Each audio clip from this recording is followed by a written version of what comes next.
Salut! Aujourd'hui, on va parler d'Adobe Premiere Rush. Donc, c'est une vidéo qui va s'adresser surtout aux créateurs de vidéos, mais aussi aux gens qui sont comme nous, des nomades créatifs, comme on peut dire, c'est-à-dire on fait du graphisme, du montage vidéo, de l'animation, etc. Puisqu'on a un bus qu'on est en train de convertir en studio de production vidéo et en cinébus dans le cadre du projet des Petits Aventuriers. Si vous voulez en savoir plus, allez voir dans le lien en description ou sur le petit i. Ce logiciel, c'est un petit peu le petit frère de Premiere Pro puisqu'il est beaucoup plus simple et il se veut portatif, c'est-à-dire il peut fonctionner aussi bien sur l'ordinateur, sur une tablette que sur un téléphone. Et je me suis dit que pour le tester, il n'y avait rien de tel que de le faire dans le métro. Puis je vous reparlerai un petit peu des autres nouveautés annoncées pour les nomades, donc pour alléger notre sac à dos et ne travailler qu'avec l'iPad en conditions de tournage. C'est parti!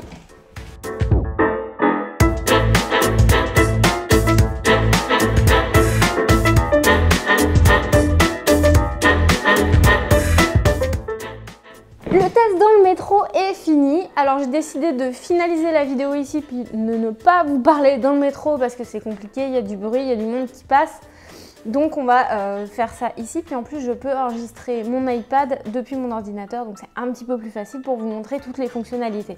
Bon, le truc c'est que si vous voulez que tous vos appareils fonctionnent avec le logiciel, il faut être sûr que vous ayez tous les fichiers sur les différents appareils. Mais ça veut aussi dire que vous pouvez complètement faire une vidéo entièrement avec votre iPad, la filmer, la monter et la diffuser juste en l'utilisant. Je pense que dans notre cas, on aura plus de situations où on travaille avec l'iPad puis ensuite l'ordinateur ou de l'un à l'autre. Il y a quelques limitations. C'est sûr que quand on a l'habitude de travailler avec Premiere et qu'on peut avoir des options un petit peu plus compliquées, mais qui nous permettent d'avoir plus de détails, ça peut être un peu frustrant. Cela dit, pour faire le premier jet de sa vidéo, ça peut être super pratique. Par exemple, si un jour j'ai pas l'occasion de prendre mon ordinateur avec moi et que je veux juste commencer mon travail avec l'iPad, c'est complètement possible. En plus, la plupart des appareils photo d'aujourd'hui ont la fonction Wi-Fi, ce qui permet de transférer assez facilement ses fichiers vers son iPad. Par contre, ça va prendre d'avoir quand même un iPad avec une bonne capacité parce que j'ai un dossier vidéo, par exemple, sur le retrait du sol qui compte à peu près 100 gigas de données. Donc, c'est sûr que déjà, ça prend la moitié de mon iPad. Donc, on va regarder ensemble un petit peu comment ça se passe pour monter dans Premiere Rush. Donc, je vais refaire étape par étape. On va voir ce qu'on est capable de faire ensemble et puis je vais vous montrer quand on est passé de l'iPad à l'ordinateur. Puis je vais vous donner mes commentaires un petit peu en direct. Je pense que ça peut être assez sympa pour vous. Donc ce qu'il faut savoir, c'est que Adobe Rush, c'est pas gratuit. Il y a une version gratuite qui est disponible, je pense, avec 3 téléchargements, enfin 3 montages. Et il y a après une version payante du logiciel. Donc soit vous pouvez juste fonctionner avec l'abonnement à 11 $, quelque chose comme ça. Ou si vous avez les abonnements déjà à Creative Cloud, là vous avez déjà le logiciel dans votre pack.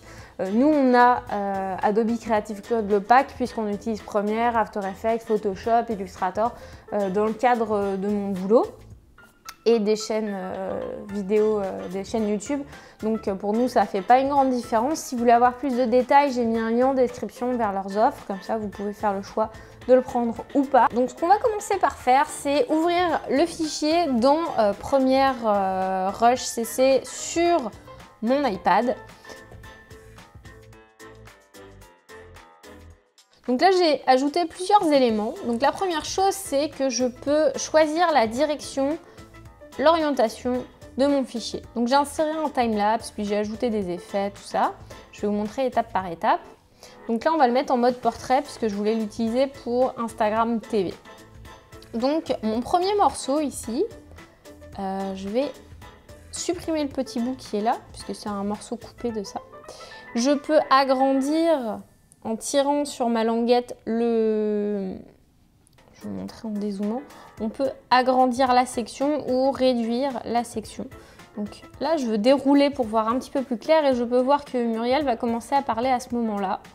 Donc je vais réduire le morceau pour que ça commence au moment où elle parle. Je peux aussi couper des morceaux, donc par exemple ici, je veux pas le dernier morceau, je veux pas le morceau qui est là, qui est pas très intéressant. Par exemple, là il se passe rien du tout. Et on va le couper. Donc je mets mon curseur juste au-dessus, je sélectionne juste ça, je coupe. Je prends mon morceau, je coupe et puis je vais supprimer le bout qui est là. J'ai fait une erreur encore une fois. Je coupe juste. Celui-là, on va l'attacher à ce morceau-là. Je supprime ça. Et je peux donc ajouter, supprimer. Par exemple, mon titre ici, je voudrais le rapprocher, c'est possible. Alors, comment on fait pour créer un titre? C'est pas très compliqué, on va le refaire ensemble. Je vais supprimer ça, je vais supprimer ça. Je vais dans titre ici. J'ai une sélection de titres prédéfinis. Je viens choisir un des titres, on avait pris celui-là et je vais le mettre au-dessus. Cliquer, glisser, boum. Donc là, on a un titre qui apparaît progressivement, il est assez sobre, c'est cool, je vais cliquer dedans. Donc là, je clique dedans, je double-clique sur majuscule pour le bloquer en capital. Ok, on peut le modifier en choisissant la typo. Donc nous, on va mettre une avenir next. Donc là, il faut que je sélectionne pour que ça s'applique. Donc avenir next. On va mettre en bold. On va lui agrandir sa taille. Et puis, on peut choisir sa couleur. Donc je vais le laisser blanc. On va garder un peu d'ombre. On peut venir modifier la forme. Donc c'est la petite ligne violette qu'on voit là. Je peux la mettre blanche parce que je préférerais être en blanc. Toutes ces options vont dépendre du créateur qui a réalisé ce titre et des options qu'il vous propose. Vous pouvez créer les vôtres. Si ça vous intéresse, dites-le moi en commentaire, comme ça je ferai une vidéo sur la question. Si on met play, qu'est-ce que ça donne? Boum, on a notre titre qui est affiché. Bon, par contre, je veux pouvoir le déplacer pour mieux l'ajuster. On peut aussi réduire sa taille à la main comme ça. Ce qui est cool, c'est qu'une fois que j'ai fait ça, on peut dupliquer un morceau en appuyant ici. Et donc là, je peux le déplacer un petit peu. Je vais lui dire, bah écoute, je voudrais que le deuxième arraché commence plus tard. Le plancher. Voilà. Donc là, en fait, on a inversé. Poum. On déplace celui-là. Et on va déplacer celui-là là. Et on va le déplacer ici. Quand j'arrive pas à attraper, ben, je peux aller dans ce petit onglet là, puis lui dire de le déplacer en position verticale ici. Celui-là, on va le remonter un petit peu. Hop. Donc on peut le faire à la main ou être plus précis. Voilà. Donc là, on est précis et ça va donner quelque chose de plus sympa. Boum. Arracher le plancher. Si je veux créer un contraste plus intéressant, je pourrais me remettre ici et rechoisir un style. On va le mettre en Bodoni, Old Style, Bold, boom. Et on va l'augmenter sa taille. Et vous pouvez voir qu'il y a un effet un petit peu sépia vintage sur l'image. Eh bien tout simplement parce qu'il est possible de modifier les couleurs directement ici. Donc c'est ce qu'on appelle la colorimétrie. En général, quand on fait une vidéo, on essaie de faire en sorte que tous les fichiers aient un peu la même ambiance.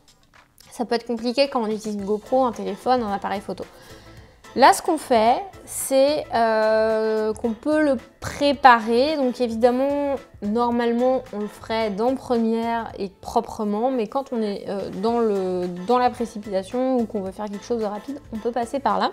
Donc on peut déjà pré-régler notre vidéo.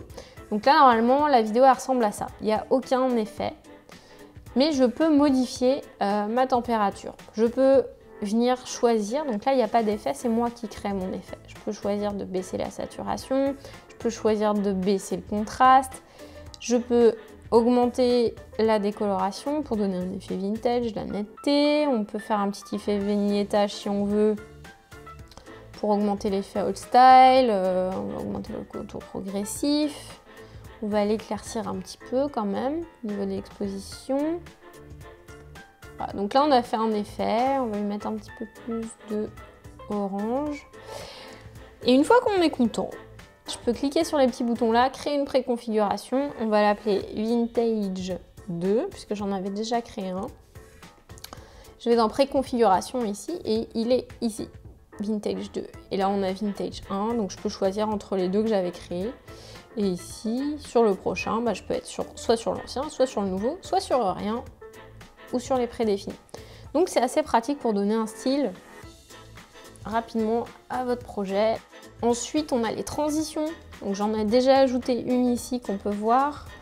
Donc en fait, il suffit de choisir l'élément sur lequel on va ajouter une transition. Par exemple, on va en mettre une là où il n'y en a pas. Ici, on va ajouter une transition fondue enchaînée. Il me l'ajoute. Et je peux agrandir ou rétrécir mon effet pour qu'il dure dans le temps progressivement et boum. Donc ça, vous avez 3 préconfigurations. Vous pouvez modifier sa durée soit ici, soit avec le petit slider ici.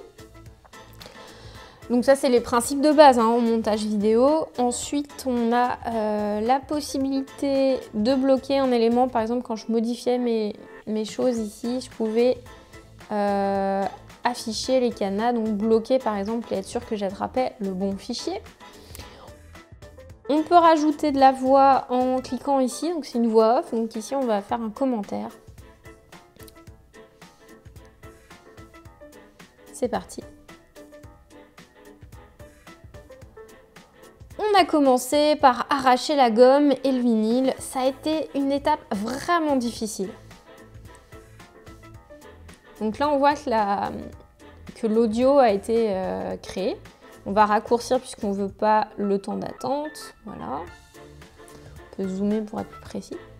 Et on va pouvoir ajouter de la musique. Et pour ajouter de la musique, on va aller chercher notre fichier ici. On va aller dans Média, Bucket List et on va l'ajouter. Donc là, il m'importe le fichier.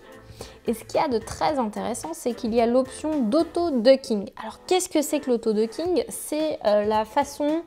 ok, quand je parle et si je mets une musique, on va faire en sorte que le niveau audio de ma voix soit haut et que la musique soit basse. Et si j'arrête de parler et qu'on met juste des images d'illustration, d'inverser la tendance, de faire en sorte que la musique, le niveau audio de la musique augmente. Donc quand on fait une vidéo, il existe cette option dans Premiere, c'est arrivé l'année dernière, et maintenant elle existe ici. Et c'est assez pratique parce qu'on va faire ça ensemble maintenant. On va dire ici que ça, c'est une voix. On va dire sur volume automatique, comme ça, il gère pour nous. Ici, on va déplacer un petit peu juste pour le plaisir, pour que vous voyez la différence. On va dire que ça, effectivement, c'est de la voix. Et on va lui dire, écoute, ça, c'est de la musique. Donc, il faut juste être sûr qu'il a bien compris ce que c'était. Et ensuite, il ne me suffit plus que de cliquer sur Auto-Ducking. Il calcule. Donc là, je peux un petit peu modifier mes paramètres. Et vous allez voir qu'ici, normalement, il va m'afficher les choses.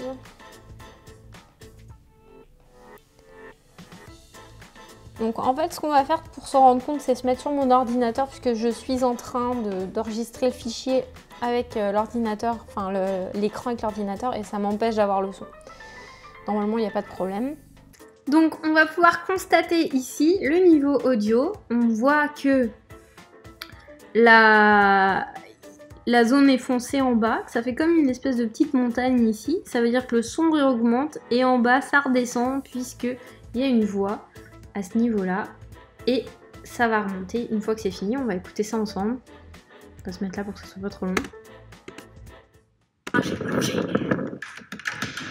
La musique augmente. On a commencé par arracher la gomme et le vinyle. Ça a été une étape vraiment difficile. Et là, le son réaugmente. Donc ça, c'est vraiment très pratique. Avant de parler de Adobe Rush vers Premiere, je vais vous montrer qu'on peut exporter directement depuis Adobe Premiere Rush vers YouTube et vers vos réseaux sociaux.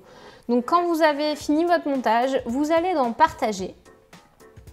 Et dans Partager, vous allez pouvoir activer les options locales, YouTube, Facebook, Instagram. Donc à chaque fois, il va vous demander de vous connecter à votre compte et vous lui donner les autorisations. Donc moi, j'ai fait la connexion. Et ensuite, vous pouvez choisir de l'envoyer directement sur votre chaîne YouTube. Donc ce que je vous conseille pour faire ça, c'est de toute façon de mettre dans aucune liste de lecture et surtout de le passer en mode privé, puisqu'il faudrait quand même que quand vous envoyez votre document, il n'y ait pas de problème. Cela dit, si vous voulez l'envoyer direct et que vous êtes sûr de vous, vous la mettez en public et vous la planifiez pour tel jour, telle heure. Ça, c'est quand même super pratique. Vous pouvez choisir votre vignette. Vignette plancher, ouvrir. Ce qui est pratique, c'est qu'on peut choisir de mettre la vignette qu'on souhaite. Ça a vraiment un impact important sur YouTube, donc c'est vraiment idéal qu'on puisse proposer ça comme option. Et vous pouvez aussi sinon dire, bah écoute, c'est cette image-là que je veux que tu définisses comme image. Et lui, il va choisir ça comme image. Par contre, méfiez-vous, ayez les bonnes dimensions pour votre vignette. Ici, ça marchera moyen sur YouTube. Donc là, on va faire un test. On va l'envoyer en réalisation. Donc là, je peux choisir d'envoyer vers tous les médias que je veux en même temps. Je vais supprimer celui-là parce qu'on s'en fiche un petit peu. C'était juste pour vous montrer qu'on pouvait lancer 2 rendus en même temps. Pendant qu'il est en train d'exporter, on va regarder rapidement comment ça se passe avec Adobe Premiere Pro, comment les deux communiquent ensemble. Donc dans notre cas, ce qui est génial, c'est qu'on peut directement ouvrir notre document Adobe Rush dans Premiere Pro. Donc c'est-à-dire qu'on peut peaufiner et améliorer la qualité de notre vidéo. Donc ça, c'est vraiment utile quand on veut dérusher sur la route, commencer à pratiquer sur l'iPad et ensuite on l'ouvre sur notre ordinateur. Et en fait, vous avez juste à avoir Premiere Pro 2019. Vous cliquez sur Ouvrir un projet Premiere Rush. Vous allez choisir votre montage. Et là, c'est trop bien parce que vous avez tous vos calques, vous avez vos transitions qui existent, vous avez votre audio qui est là, l'enregistrement de la voix est là. Donc là maintenant, on peut vraiment créer des calques d'effets pour harmoniser le tout. Je peux décider justement là de créer un petit zoom progressif pour donner un peu plus de profondeur à ma vidéo. Donc on peut venir ajouter tout le perfectionnement de Premiere Pro directement après avoir fait notre montage de base. Et ça, c'est vraiment intéressant. Donc voilà, on a un zoom qui se crée tranquillement, donc ça donne un peu plus de dynamique. Voilà. Donc il y a plein d'options à ajouter pour permettre d'avoir une vidéo de meilleure qualité. Mais là, ça donne quand même vraiment envie de se dire, ok, je laisse l'ordinateur à la maison, je suis pas stressée de me le faire voler dans la voiture. Je prends juste mon iPad avec moi, je suis beaucoup plus légère en rando. Et je ferai mes pré-montages en direct. Et puis ensuite, on verra au studio, au bureau, comment améliorer la vidéo. Et même, on peut faire des vidéos en direct, des Insta TV et tout. C'est vraiment, je suis vraiment très optimiste. On va voir si ils vont nous faire un vrai première sur iPad, puisqu'ils ont prévu de sortir en 2019 un vrai Photoshop dans l'iPad. Et ça, c'est énorme comme nouvelle. Parce qu'ils avaient créé plein de petites applications, c'était compliqué pour passer d'un truc à l'autre, mais là on va avoir tout dans notre iPad. Et ça, franchement, quand on voyage sur les routes, enfin quand on travaille sur les routes, pardon, ça a c'est énorme quoi, de ne pas avoir à avoir l'ordi avec nous et de pouvoir travailler direct sur Photoshop, dans le métro, au milieu de la montagne, bref, en plein sur une rando. Parce que oui, les clients peuvent nous appeler à tout moment et nous dire j'ai besoin de ce fichier maintenant. Donc de l'avoir dans l'iPad, c'est vraiment très précieux.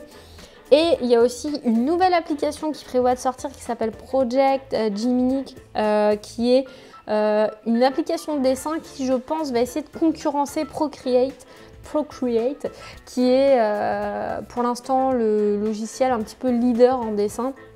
Moi, j'adore l'utiliser, il est très fluide et il semblerait que Project Gemini soit très fluide aussi, puisqu'il aura aussi l'opportunité d'avoir des brushes vectorielles, donc qui s'agrandissent à l'infini, les brushes Photoshop et des live brushes qui sont, par exemple, qui imitent l'effet de l'acrylique, de l'eau, etc.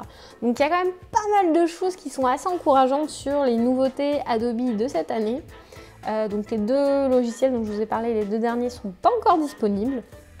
Mais celui-là, en tout cas, Adobe Rush est là, donc profitez-en, essayez-le sur sa version gratuite. Si ça vous plaît, abonnez-vous, bref, faites comme vous voulez.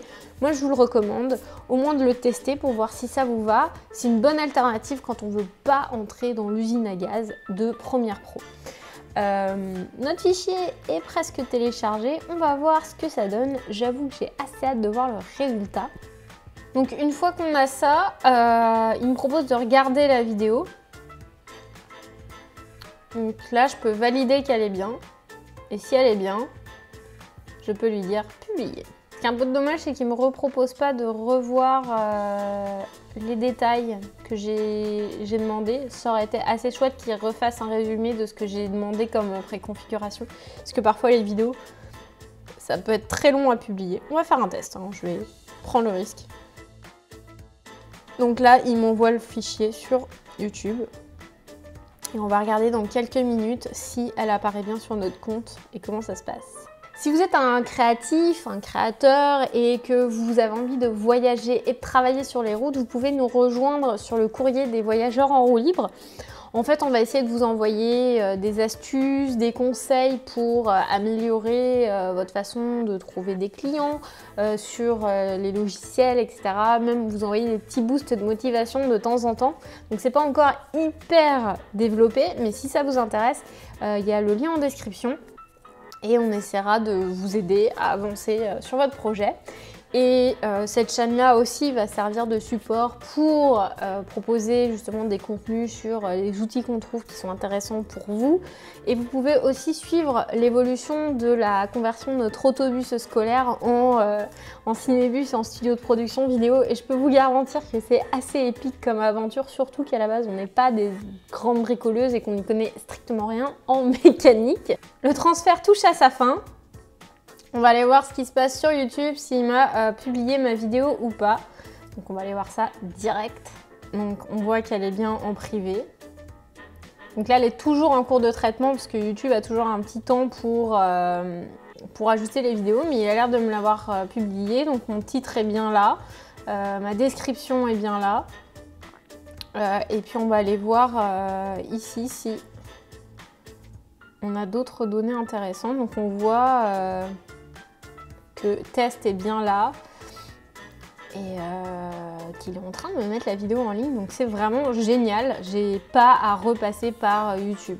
Cela dit, je vous conseille quand même de passer par YouTube parce que vous pourriez utiliser des plugins comme TubeBuddy qui vous permet d'ajouter des tags, de vous aider à améliorer votre référencement et tout. J'ai mis un lien aussi en description vers TubeBuddy. Vous pouvez avoir la version gratuite ou avoir la version pro qui a plein d'avantages si vous voulez avoir une chaîne YouTube qui soit optimisée. C'est important de bien se placer en référencement et tout. Donc là, on peut voir que j'ai une liste qui vous rappelle toutes les bonnes choses à faire. Donc je vous laisse sur ce logiciel, testez-le, dites-moi en commentaire ce que vous en pensez. Je suis vraiment intéressée de voir comment il va être utilisé par les créateurs. Et si jamais vous n'avez jamais créé de vidéo, bah, c'est le moment d'essayer parce qu'il est quand même très facile à prendre en main. Donc si ce n'est pas déjà fait, abonne-toi, partage et voyage!